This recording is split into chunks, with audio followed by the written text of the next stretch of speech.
조국 전 법무부 장관의 부인 정경심 동양대 교수가 오늘 새벽 구속됐습니다. 정치권의 반응이 엇갈리는 가운데 여야의 검찰 개혁법안 협상에 어떤 영향을 줄지 관심입니다. 네, 중소야 야당들이 선거제 개혁안을 먼저 처리하라고 강하게 주장하면서 여당의 공수처법 선처리가 쉽지 않아 보입니다.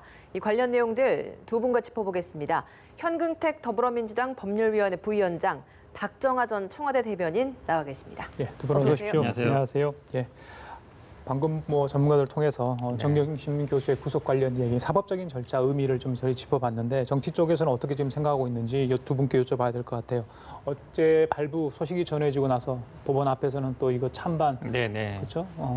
환호하는 이도 있었고 탄식하는 이도 있었다고 합니다. 두 분 혹시 어떻게 예상했는지 모르겠습니다. 저는 기각될 걸로 예상했는데요. 아마 이제 법적인 얘기를 제가 생각을 잠깐 말씀드려볼게요. 왜냐하면 저는 아마 검찰이 이번에 영장 청구에 굉장히 작전을 좀 잘 짠 것 같습니다. 왜냐하면 제가 사실 방송에 나와서 계속 구속하는 거는 수사의 수단이지 이게 어떤 처벌의 수단이 되면 안 된다 이 얘기를 굉장히 해왔거든요.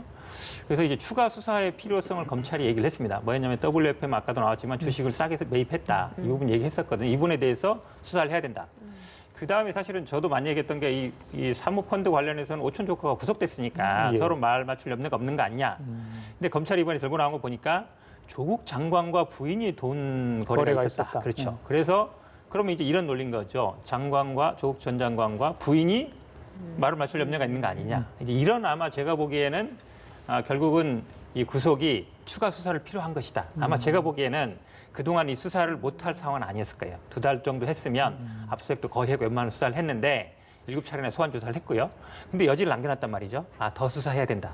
어찌 보면 이게 우리가 어떤 처벌을 위한 게 아니라 수사의 필요성이다. 그다음에 우리가 이게 어쨌든 부부 사이에도 뭔가 거래가 있는 거 아니냐. 이런 제기를 하면서 아마 그동안에 우리가 많이 문제 삼았던 병 문제라든지 질병 문제라든지 아니면 증거인멸 이런 부분들보다 추가 수사의 필요성을 좀 더 강조했던 게 아닌가. 저는 이런 거 알겠습니다. 예. 검찰이 이제 영장을 청구하면서 11개 정도의 혐의를 제시를 했잖아요. 그 부분에 대해서 그 구속이 불가피하지 않았나라는 생각을 좀 했었고요.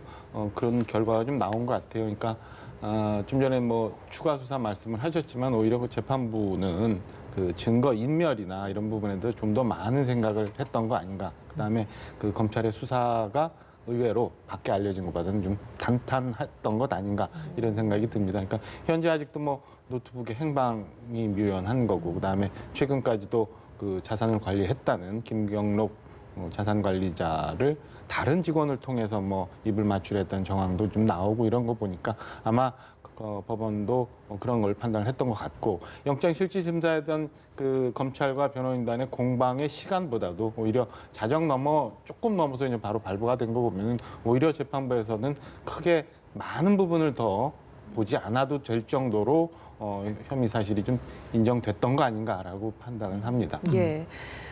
각 당에서 반응이 나오고 있습니다. 민주당은 논평을 내놓진 않았는데 그동안 민주당 내에서는 계속해서 좀 과잉 수사다라고 검찰 수사에 대해서 비판적인 반응을 내놓지 않았었습니까? 네네. 현재 이 결과에 대해서 민주당 내 분위기 좀 어떻습니까?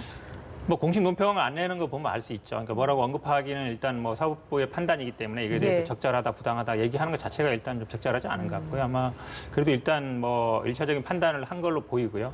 근데 사실은 그래도 기본적으로 저는 아까 말씀드린 것처럼 이 구속이라는 게 결국은 수사의 수단이어야 되는데 과연 이 추가 수사가 과연 필요할 만큼 그동안 수사가 못 이루어졌던가 저는 아마 그런 부분에서 약간 의문을 제기하고 있습니다. 그러니까 아마 못할 수사는 아니었다라고 보고요. 아마 건강 상태 부분도 아마 검토를 했을 것 같습니다. 아마 제출했다고 진단서 제출했다고 하니까 검토했던 것 같긴 한데 물론 모르겠습니다. 앞으로 재판 절차에서 적부심을 청구할지 아니면 본안 재판을 진행할지 모르겠지만 어쨌든 1차적인 판단을 한 건 맞지만 최종적인 판단은 아니다라고 보고 있습니다. 예, 이인영 원내대표 아침에는 재판부 판단 존중한다. 재판을 통해서 진실이 밝혀지길 바란다. 이런 얘기를 기자들에게 했습니다. 정의당도 최종 판결은 아니기 때문에 좀 지켜봐야 한다. 이런 얘기를 했고요. 영장이 나왔다는 것, 구속이 됐다는 걸로 유죄가 확정이 된 건 아니까 그걸 전제로 전 말씀을 드리면 일단은 그 민주당으로서는 곤혹스러워서 아마 공식 논평을 내지 못했을 것 같아요. 그러니까 이인영 대표 아침에 지금 앵커 말씀 주신 반응을 했지만 다른 의원들은 뭐 유감이다, 이례적이다 이렇게 개인적인 전 글들을 올리신 것 같더라고요. 예. 야당으로서는 당연히 뭐 불가피했던 상황이다라고 얘기를 하는데 이제 많은 부분은 사실은 이제 그동안 우리가 정치권에서 정치 논리로, 정치 언어로 굉장히 많은 부분들을 공방을 해왔어요. 예. 근데 이제는 그 검찰의 영역으로 넘어가서 이제 진실을 가지고 팩트를 가지고 얘기를 하는 시기가 왔기 때문에 정치권에서는 더 이상 이 건에 대해서 가타부타 논란을 일으키기보다는 예. 다른 일을 좀 하고 이건 사법부에 좀 맡겨놔야 되는 게 옳지 않나 이런 생각을 좀 합니다. 예.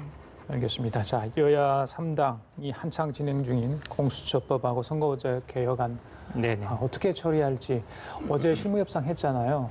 한국당에서 공수처 이야기를 했다고 해요. 네. 그래서 조금 더 유연한 입장으로 바뀐 거 아니냐. 또 30일 날 다시 만나기로 했다고 하는데 어제 분위기 어떻게 좀 읽으셨나요?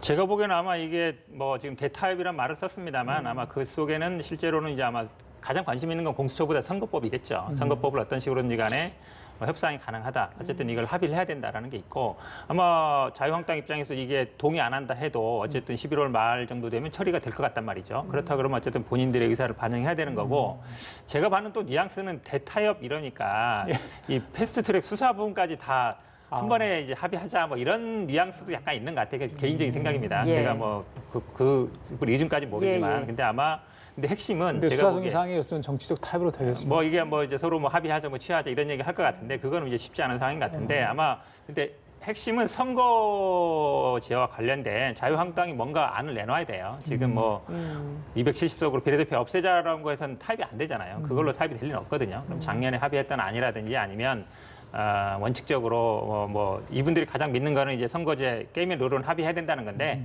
좀 전향적인 안을 내놓기면 좋겠습니다. 그리고 공수처 부분도 제가 보기에 사실은 예전에 자유한국당 의원들도 발의도 한 적도 있어요. 맞습니다. 옛날 이해창 총재도 동의한 적도 있고 있어서 지금 조국 장관 수사와 관련해서 뭐 이거를 갖고 간다 이런 명분으로 반대한다는 건 이미 수사가 끝나가는 상황이라 아닌 것 같고 예. 또 검경 수사권은 동의한다 그러고요. 제가 보기엔 충분히 타협의 여지는 있다라고 봅니다. 30일에 실무협상 다시 하자라고 했으면 민주당 내에서는 29일 날 이걸 처리하기로 계획을 했었는데 그럼 이건 사실상 좀 물 건너갔다라고 봐야 되는 겁니까?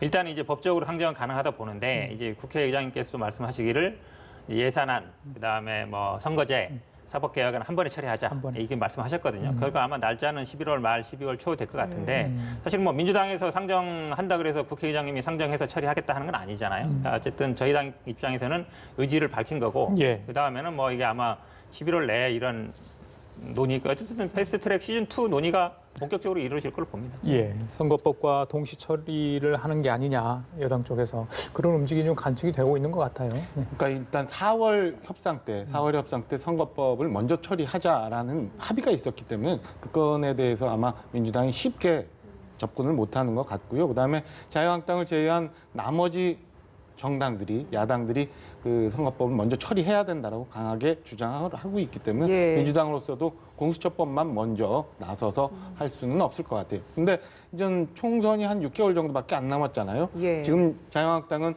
공수처법도 그렇고 선거구제도 그렇고 굉장히 그 반대를 하고 있는 입장인데 뭐 대타결에 권성동 의원이 네. 했던 대타협의 그 숨은 그림이 뭔지는 잘 모르겠습니다만은 글쎄 이게 쉽게 아마 타협점을 찾거나 이렇게 되지는 않을 것 같아요. 왜냐하면 지금 여당은 그 검찰 개혁이나 공수처법이나 이게 마치 굉장히 중요한 선거의 큰 아이템 중에 하나로 해서 이제 그 지지층 결집을 모색하고 있는데 예. 여기에 맞춰서 아마 자유한국당이 쉽게 이 부분을 해결할 것 같지는 않고 오히려 선거가 다가오면 다가올수록 좀 더 정부 여당에 대한 반대 이슈로 활용을 하려고 생각을 할 테니까 뭐 쉽게 우리가 생각하는 것처럼 이렇게 그 합의가 되거나 이렇게 되기는 어렵지 않을까라는 전망을 제가 좀 합니다. 짧게 예. 한 말씀 드리면요. 아마 이 연동형 비례대표때 가장 중요한 게 정당 지지율이에요. 근데 지금 자유한국당 정당 지지율이 굉장히 많이 오르고 있습니다. 그러니까 아마 연동형으로 가더라도 불리하지 않다라고 판단할 수 있을 것 같아요. 그럼 저는 아마 선거제에서도 타협이 가능하지 않냐라고 보고 있습니다. 또 그때 상황이 달라졌으니까 그렇죠. 예. 지지율이 올랐기 때문에 예. 알겠습니다. 다른 이야기도 좀 해보겠습니다. 뭐 선거 관련된 이야기라서 뭐 관련 이야기일지는 사실 모르겠습니다만 나경원 원내대표가 공천에서 이 지난 패스트트랙 수사 이 통과시킬 때 관련해서 좀 지금 수사를 받고 있는 당내 의원들에게 가산점을 주겠다라는 발언을 하면서 이게 좀 논란이 되고 있습니다. 일단 이 의견에 대해서 어떻게 좀 의견을 당연히 갖고 계신가요? 부적절하죠. 어쨌든 뭐 범죄 혐의자 아니냐 그러는데 지금 수사 받고 있고요. 그런데 사실은 어떤 면이 있냐면 저도 이제 우리 당 분들하고 뭐 입회도 해보고 이 관련 수사를 이제 뭐 들어가 보는데요. 검찰이 지금 굉장히 세게 수사하고 있습니다. 이 국회 방송도 압수수색하고 뭐 의총이라든지 아니면 그동안 안 봤던 경찰에서 안 봤던 CCTV도 확보하면서 굉장히 지금 어찌 보면 검찰의 수사 의지가 좀 강하다라는 거를 아마 전달받고 있을 거예요. 그러면 의원이나 아니면 당직자들도 불안감을 많이 호소하겠죠. 특히 이제 뭐 당직자분들 같은 경우에는 국회의원들은 의원들끼리 해결하는데 우리는 어떻게 되는 거냐 이런 얘기들도 심심하게 나오고 있거든요. 예. 한국당 측에서도. 그렇게 본다 그러면 약간 그런 걸 달래기 위한 측면이 있는 것 같습니다. 아마 이 얘기했을 때 당연히 국민들이 그 말도 안 된다 얘기할 걸 알 거예요. 근데 아마 제가 보기에는 본인의 뭐 아마 원내대표 임기가 12월 말 끝나는데 그걸 뭐 연장하기 위한 의도도 있어 보이고 또 아마 의원들한테 좀 불안감을 달래기 위한 이런 것도 목적도 있어 보입니다. 오늘 한국당은 당 헌신에 상응하는 평가기 때문에 가산점 줄 수도 있는 건 아니냐. 오늘 아침에도 그 회의 석상에 그런 얘기가 나왔다고 합니다. 지난번에 조국 인사청문회 대책 TF한테에게 표창장 주고 상품권 준 거와 관련해서 방금 말씀하신 것처럼 뭐 지지율 조금 올랐는데 이것 때문에 굉장히 뭐 까먹는 그런 상황이 됐다. 당내에서 비판이 좀 있는 것 같습니다. 당내 비판도 비판이지만 오늘 아침 뭐 조간에도 보도가 됐습니다만은 그 일반 당원들의 더 많이 흥분하는 것 같아요. 그리고 10월 3일, 10월 9일 날 당원이 아님에도 불구하고 이거는 잘못됐다라고 나왔던 그 정당과 관계없는 일반 국민들이 더 화가 나 있는 것 같아요. 이래서 자유한국당의 그 호감도가 비호감도가 60% 이상이 되는 거 아닌가라는 생각이고요. 글쎄요, 대통령은 그 좋은 후보를 선정을 해서 국무위원으로 내놓는 거고 야당은 당연히 그 부분이 적당하고 적절하고 옳은 후보인지에 대해서 검증을 하는 게 당연히 주어진 책무예요. 그거 했다고 해서 뭐 자화자찬하고 있는 거를 과연 국민들이 옳게 볼 것인가라는 생각이 좀 들고요. 4월 이후부터 쭉 지나온 과정을 보면 조국 사태가 이렇게까지 해서 2달 가까이 우리 국민들이 이렇게 쫙 나누어져서 여기까지 왔었어야 되는가. 그 전에 야당이 제대로 역할을 했으면 이렇게까지 왔었을까라는 생각을 좀 해보면서 자유한국당도 앞으로의 진로나 행보에 대해서 좀 고민을 해줬으면 하는 그 한 국민의 입장으로 좀 바람이 좀 있습니다. 예. 황교안 대표의 그 촛불 계엄령 문건 관련 네네. 의혹도 지금 일고 있는 상황이라서 민주당 측에서는 이 부분에 대해서 좀 강력하게 좀 밀어붙이고 있는 것 같습니다. 어떻게 좀 준비를 하고 있습니까? 일단 이 부분이 아마 검찰 수사에서 조현천 전 기무사령관이 이제 미국으로 도피하면서 수사가 안 이루어졌는데 과연 조현천 장관을 뭐 소환 못하는 것인가? 예를 들어서 지금 엊그제 뭐 회장님처럼 이렇게 할 수도 있는 방법도 있거든요. 여권 무효하고 아니면 뭐 적색 수배를 한다든지 그런 방법으로 어쨌든지 간에 좀 데리고 와야 되는 거 아닌가라는 생각을 하고요. 그 다음에 당시 상황을 보면 사실은 이번에 문건이 가장 중요한 게 예전에 나왔던 문건은 약간 구체적인 날짜가 바뀌거나 이러진 않았어요. 대비용이다 이렇게 얘기했는데 이번에는 날짜가 나왔단 말이죠. 탄핵 이틀 전에 한다 이렇게 나온다 그러면 그 의사결정을 사실은 당시에 권한대행이 물론 지금 문서에도 보면 뭐 도장 찍힌 이런 것도 있겠지만 이 결정을 누가 할 수 있을 것인가. 제가 보기에 만약에 장관이 뭐 몰랐다 지금 안보실장 그다음에 아마 이제 뭐 권한대행이 순서일 텐데 이렇게 특정 날짜를 정해서 뭔가 계획을 세울 때 보고를 안 했을 것인가. 상당히 제가 보기에 뭐 보고 안 했을 가능성이 높지 않다라고 보면 이 부분에 대해서 물론 뭐 고발을 했으니까 아마 사실조사를 하겠습니다만 근데 이제 이게 지난번에 검찰 수사가 이루어졌었단 말이죠. 그거에 아마 시즌 2가 될 것 같아요. 그러면 그 당시에 수사가 왜 제대로 안 됐는지 이런 부분도 들어볼 수밖에 없는 상황인가.